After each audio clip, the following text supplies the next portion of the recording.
സാധാരണയായി കോൺഗ്രസ് വിട്ട് B J പിയിലേക്ക് വരുന്ന നേതാക്കന്മാരുടെ കഥകളാണ് നമ്മൾ ഇതുവരെ കേട്ടിട്ടുള്ളത്. ഇടം പാർട്ടിക്കാർ ഏറ്റവും കൂടുതൽ ആഘോഷിക്കുന്നതും പിൽക്കാലങ്ങളിൽ ട്രോളുകളായി ഏറ്റവും കൂടുതൽ ഉപയോഗിക്കുന്നതുമൊക്കെ ഇത്തരം കഥകൾ തന്നെയാണ്. നിരവധി വ്യക്തികളെ ഇത്തരത്തിൽ നമുക്ക് കാണാൻ കഴിയും. നമ്മളെ അബ്ദുള്ള കുട്ടി മുതൽ അനിൽ ആന്റണി, പത്മജ വേണുഗോപാൽ, ടോം വടക്കൻ എന്നിങ്ങനെ നിരവധി കോൺഗ്രസ് നേതാക്കളെ ബി ജെ പി വാഗ്ദാനങ്ങൾ നൽകി അവരുടെ സ്വന്തമാക്കി. കോൺഗ്രസ് പാർട്ടിയുടെ ദേശീയ നേതാവായ രാഹുൽ ഗാന്ധിയുടെ വലങ്കൈ എന്ന പേരെടുത്ത് ജ്യോതിരാദിത്യ സിന്ധ്യയും കോൺഗ്രസ് വിട്ട് ബി ജെ പിയിലേക്ക് പോയ വ്യക്തിയാണ്. നമ്മുടെ തൊട്ടടുത്ത സംസ്ഥാനമായ തമിഴ്നാടിനെ എടുത്തു നോക്കിയാൽ കോൺഗ്രസ് വനിതാ നേതാവായിരുന്ന നടി ഖുഷ്ബു ഒടുവിൽ ബി ജെ പിയിലേക്ക് എത്തപ്പെട്ടു. അങ്ങനെ ഇത്തരത്തിലുള്ള നിരവധി നേതാക്കൾ ഇന്നും സമൂഹ മാധ്യമങ്ങളിലൂടെ ട്രോളുകളായി ജനങ്ങൾക്ക് മുന്നിലെത്തുന്നുണ്ട്. എന്നാൽ അതേസമയം തിരിച്ചാണ് സംഭവിക്കുന്നതെങ്കിലോ? അത്തരത്തിൽ സംഭവിക്കുക ചുരുക്കമാണെങ്കിലും അങ്ങനെ സംഭവിക്കുന്നത് കൊണ്ട്, അതായത് ഏതെങ്കിലും ഒരു നേതാവ് ബി ജെ പി വിട്ട് കോൺഗ്രസിലേക്ക് വന്നു കഴിഞ്ഞാൽ മികച്ച സ്വീകരണമായിരിക്കും അവർക്ക് ലഭിക്കുന്നത് എന്നുള്ളത് യാഥാർത്ഥ്യമാണ്. സ്വീകരണം മാത്രമല്ല, മികച്ച രീതിയിലുള്ള പരിപാലനവും അവർക്ക് തുടർന്നുള്ള കാലങ്ങളിൽ ലഭിക്കും. ഞാനത് പറയാൻ കാരണം കേരളത്തിലെ ഒരു വ്യക്തിയാണ്. നമുക്കറിയാം, സന്ദീപ് വാര്യർ.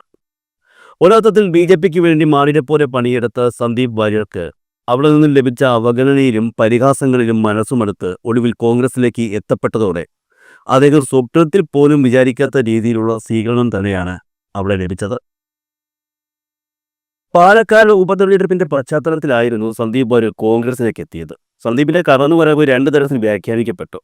അതായത് സന്ദീപ് കോൺഗ്രസിലേക്ക് വന്നതും അദ്ദേഹത്തെ കോൺഗ്രസ് ഇരുകൈ നീട്ടി സ്വീകരിച്ചതും കോൺഗ്രസിന് ദോഷകരമാകുമെന്നായിരുന്നു മറ്റു പാർട്ടിക്കാർ പ്രതീക്ഷിച്ചത്. അവരത് പലപ്പോഴായി വ്യക്തമാക്കുകയും ചെയ്തു. CPM ഒരു പടി കൂടി കടന്ന് പാലക്കാട് തെരഞ്ഞെടുപ്പിന്റെ നിശബ്ദ പ്രചരണ വേളയിൽ സന്ദീപ് വാര്യർ പ്രത്യേക സപ്ലിമെന്റും പുറത്തിറക്കി. നേരത്തെ സന്ദീപ് ബി ജെ പി വിടുകയാണെന്ന സൂചനകൾ പുറത്തു വന്നപ്പോൾ ഇടതുപക്ഷക്കാർ പ്രതീക്ഷിച്ചിരുന്നത് സന്ദീപ് എത്തുന്നത് CPMലേക്കാണെന്നാണ്. മാത്രമല്ല, CPM നേതാക്കൾ സന്ദീപ് വാര്യർ സ്വീകരിക്കാൻ തയ്യാറായി നിലപാട് വ്യക്തമാക്കുകയും ചെയ്തിരുന്നു. എന്നാൽ സന്ദീപ് ആ പ്രതീക്ഷകളെ തകിടം മറിച്ചുകൊണ്ട് കോൺഗ്രസിലേക്കാണ് പോയത്. അതേ തുടർന്നാണ് സന്ദീപിനെ കുറിച്ച് അതുവരെ നല്ലത് പറഞ്ഞുകൊണ്ടിരുന്ന ഇടതുപക്ഷം അദ്ദേഹത്തെ വാക്കുകൾ കൊണ്ട് രൂക്ഷമായി ആക്രമിക്കാൻ ആരംഭിച്ചത്.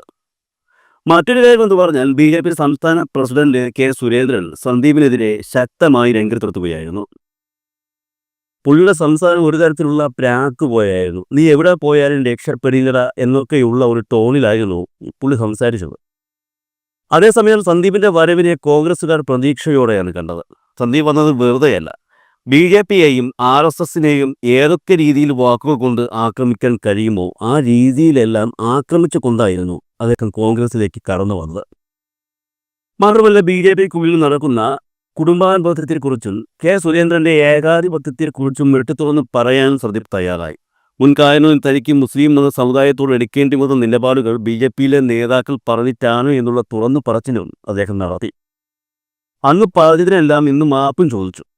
ഇതെല്ലാം തിരിച്ചടിക്കുമെന്നായിരുന്നു BJPയുടെയും ഇടതുപക്ഷ പ്രവർത്തകരുടെയും കണക്കുകൂട്ടൽ. മാത്രമല്ല, ഇത്രത്തോളം ഇസ്ലാം വിരുദ്ധത നടത്തിയ സന്ദീപ് വാര്യരെ UDFിലെ പ്രധാന ഘടകകക്ഷിയായ മുസ്ലിം ലീഗ് അംഗീകരിക്കില്ല എന്നും BJPയും ഇടതുപക്ഷവും കരുതി. ഇതൊന്നുമല്ല സംഭവിച്ചത്. സന്ദീപ് വാര്യർ ഒരു മാപ്പ് പറയുന്ന രൂപത്തിൽ ഈ കാര്യങ്ങളൊക്കെ വിശദീകരിച്ചപ്പോൾ മുസ്ലിം ലീഗ് കോൺഗ്രസിനൊപ്പം സന്ദീപിനെ ഇരു കൈ നീട്ടി സ്വീകരിക്കുകയായിരുന്നു. സത്യം പറഞ്ഞാൽ ഇപ്പോൾ സന്ദീപ് വാര്യരെ ഏറ്റവും കൂടുതൽ പിന്തുണച്ച് രംഗത്തെത്തിക്കൊണ്ടിരിക്കുന്നത് മുസ്ലിം ലീഗുകാരാണ്. മാത്രമല്ല, മുസ്ലിം ലീഗിന്റെ നേതൃത്വത്തിൽ സംഘടിപ്പിക്കുന്ന പരിപാടികളിൽ ഒക്കെ സന്ദീപ് വാര്യർക്ക് ക്ഷണവുമുണ്ട്. കഴിഞ്ഞ ദിവസം KMCC പരിപാടിക്കായി ബഹ്റിനിലെത്തിയ സന്ദീപ് അതിനു പിന്നാലെ ഇൻഗാസ് പരിപാടിക്കായി UAEയിലുമെത്തി. ശേഷം ഇൻഗാസ് യൂത്ത് വിങ് പരിപാടിക്ക് ഖത്തറിലേക്കും അദ്ദേഹം പോകുന്നുണ്ട്. എന്തായാലും ഏറ്റവും കൂടുതൽ തിരിച്ചടി ലഭിച്ചത് BJPക്കാണ്. പാലക്കാട് ഉപതെരഞ്ഞെടുപ്പിൽ BJP വിജയിക്കുമെന്നുള്ള പ്രതീക്ഷ ഉണ്ടായിരുന്നെങ്കിലും അവിടെ കനത്ത തോൽവിയാണ് അവർക്ക് നേരിട്ടത്. സന്ദീപ് വാര്യരുടെ സാന്നിധ്യം കോൺഗ്രസിന് വോട്ട് കൂടുതൽ നൽകി എന്നുള്ള കാര്യത്തിൽ ഒരു പാർട്ടിക്കൊരു സംശയമില്ല. ഇപ്പോൾ ഇതാ പുതിയ വാർത്ത പുറത്തു വരുന്നു. കോൺഗ്രസിലേക്ക് എത്തിയ സന്ദീപ് വാര്യരെ പാർട്ടിയുടെ ഉന്നത ഘടകത്തിലേക്ക് നിയോഗിക്കുമെന്നുള്ള വാർത്തകളാണ് ഇപ്പോൾ പുറത്തു വരുന്നത്. കാരണം കോൺഗ്രസ് പുനഃസംഘടന നടന്നു കഴിഞ്ഞാൽ തീർച്ചയായും സന്ദീപ് വാര്യർ കോൺഗ്രസ് സംഘടനയിലെ ഉയർന്ന തലത്തിലെത്തുമെന്നുള്ള ഉറപ്പ് KPCCയിൽ നിന്നും അദ്ദേഹത്തിന് ലഭിച്ചിട്ടുണ്ട്. സന്ദീപ് വന്നതിന് പിന്നാലെ നേട്ടങ്ങൾ മാത്രമേ കോൺഗ്രസിന് ഉണ്ടായിട്ടുള്ളൂ. കാരണം പാലക്കാട് ഉപതെരഞ്ഞെടുപ്പ് വിജയിച്ചു. സന്ദീപിന് പിന്നാലെ കോൺഗ്രസ് വിട്ട 1-2 പേരെ, അതും BJP സംഘടനാ തലത്തിലെ അനുഭവ പരിചയമുള്ള വ്യക്തികളെ കോൺഗ്രസിലേക്ക് കൊണ്ടുവരാൻ അദ്ദേഹത്തിനായി. അതുകൊണ്ട് തന്നെ കൃത്യമായ ഗൗരവമേറിയ ഒരു പദവി സന്ദീപിന് നൽകി കോൺഗ്രസ് സംഘടനയുടെ ഉന്നത സ്ഥാനത്തിൽ പ്രതിഷ്ഠിക്കാൻ തന്നെയാണ് KPCC തീരുമാനിച്ചിരിക്കുന്നത്. മാത്രമല്ല, ഇനി മുതൽ ചാനൽ ചർച്ചകളിലും സന്ദീപിന്റെ മുഖം കോൺഗ്രസിന് വേണ്ടി എത്തുമെന്നുള്ള കാര്യവും ഉറപ്പായി കഴിഞ്ഞു. കോൺഗ്രസിൽ നിന്ന് BJPയിലേക്ക് എത്തിയ ഒരു വ്യക്തിയാണ് നമ്മുടെ ദേശീയ മുസ്ലിം അബ്ദുള്ള കുട്ടി. സന്ദീപ് വാര്യർ BJPയിൽ നിന്ന് കോൺഗ്രസിലേക്ക് പോയ സമയത്ത് BJPയിലെ ചിലർ പറഞ്ഞു നടന്ന ഒരു കാര്യമാണ് MLAയും MPയുമായിരുന്ന അബ്ദുള്ള കുട്ടി തന്നെ BJPയിലേക്ക് വന്നല്ലോ എന്ന്. പക്ഷേ ഈ പറഞ്ഞതിന് യാതൊരു ലോജിക്കുമില്ല. ഒരു കാര്യം ശരിയാണ്, അബ്ദുള്ള കുട്ടി MPയും MLAയും ഒക്കെ ആയിരുന്നു. എന്നാൽ സന്ദീപ് വാര്യർ അതൊന്നും ആയിട്ടില്ല. പക്ഷേ അവിടെ ഒരു ചെറിയ വ്യത്യാസമുണ്ട്.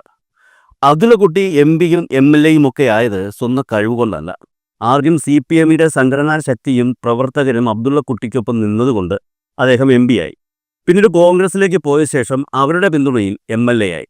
അല്ലാതെ അബ്ദുള്ള കുട്ടി എന്ന് പറയുന്ന വ്യക്തി സ്വതന്ത്രനായാണ് മത്സരിച്ചിരുന്നത് എങ്കിൽ കെട്ടിവച്ച കാശ് പോലും കിട്ടില്ലായിരുന്നു. അല്ല, അത് നമുക്ക് പരീക്ഷിക്കാനുള്ള സമയമുണ്ട്. ഒരു കാര്യം ചെയ്യൂ, സ്വതന്ത്രനായ ആരുടെയും സഹായമില്ലാതെ അബ്ദുള്ള കുട്ടി മത്സരിക്കേണ്ട. ഇപ്പോൾ നിൽക്കുന്ന പാർട്ടിയായ BJPയുടെ സഹായത്തോടു കൂടി മാത്രം അബ്ദുള്ള കുട്ടി ഒന്ന് മത്സരിച്ച് നോക്കൂ. പിന്നീട് അബ്ദുള്ള കുട്ടിയുടെ വിശേഷണം മാറ്റേണ്ടി വരും. ദേശീയ മുസ്ലിം എന്ന വിശേഷണം മാറ്റി ദേശീയ തോൽവി എന്നാക്കേണ്ടി വരും. ഉറപ്പ്.